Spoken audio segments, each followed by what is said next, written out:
You know, if you made that decision today, if you decided to step across that line and invite Jesus into your life, guys, I want to say congratulations. God says that you're part of his eternal family. You're part of a family here with us. And I want to be the first to congratulate you. And actually, everybody, let's take out this connection card. There's a couple things I want to show you. And this is something that we use every single week. And it's not just for someone who's new or someone who's just making a decision. It can be whatever's going on in your life. We want to be connected. Now, if you did make that decision to follow Jesus on that very first box, I'd love to know about that. We want to give you a gift, and we want to just walk with you and help resource you in your journey. And one of the things that Pastor Rick said that I thought was really great, he said that there are some warning signs if you need to be connected more to God, if you need his purpose, if you're feeling frustration or fear. And if there's something in your life that you're maybe saying, I need some prayer for that frustration, for those fears in my life, write it down. I'll be praying for you this week. And let's be real, going into this holiday season, it can feel very stressful. You can be feeling a lot of that. None of us want to be going through this season feeling overwhelmed and fearful and stressed. God does have an incredible plan for your life.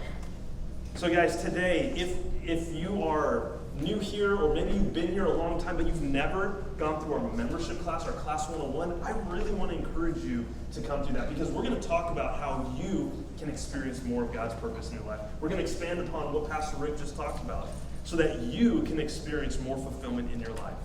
We also have our other classes, our Class 201, which is about understanding how you can grow into a more healthy spiritual state by understanding what God says about spiritual growth. And our Class 301 is going to be right here as well. That's going to be understanding how God has shaped you, how he's made you to live out the purposes. So we want to help you. That's what we do as a church. We want you to experience more fulfillment and fruitfulness in your life. So if you want to go to be a part of any one of those classes, you can go right outside to the table and you can get all the information. We're going to eat lunch together because we're a family. We like to eat together. So you can come back and join us for lunch as well. We're going to have an incredible time. And for some people, there's one last thing I want to let you know. Next week, we're going to be doing baptisms. Why do I mention that? Because I have noticed for many people, sometimes they feel almost stuck. Like they're pushing against an immovable wall in their spiritual journey. And for many people, I've seen that when they get baptized, all of a sudden there's this move forward. And why?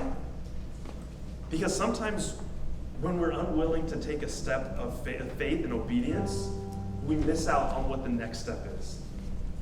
And maybe you've been trying to instruct somebody something before. Maybe you've had kids. You're like, I want to teach you this. And you're just saying, first take this first step. You got to start here. And until they take that first step, it's hard to take them to the next part and experience the whole journey. Before you get outside and experience the adventure, you got to first open the door. And part of what we do with baptism is we take that step and say, okay, I'm trusting you, God. I'm believing everything you've said. If you don't know about that, again, we can talk to you about that Class 101. You'll see more about what that's about. But I want to tell you, next week, we're doing baptisms. We're going to be celebrating right here. And don't worry, it's warm water. I know it says, oh, it's too cold. No, it's going to be nice and warm, but it's going to be a celebration. Bring your family. Let people know what God has done in your life. And the last thing I want to tell you guys, we're going to have a basket come around in just a moment. You can drop it in there. But at the 11 a.m. service, if you want to hang out, if you haven't been part of our kids program, if you want to help out there, I would love for you to come and check it out. And we like I said, for Christmas, as we invite many new people into our community, I'm telling you, there's going to be some new families that are going to be touched because of what you're doing as we serve those kids. So if you can be part of it, I'd love for you to hang out at 11 and be part of what's going on. Guys, let's stand and let's sing and talk about, and we're going to sing about the incredible God that we have that we want to share with every person around us. I love you guys.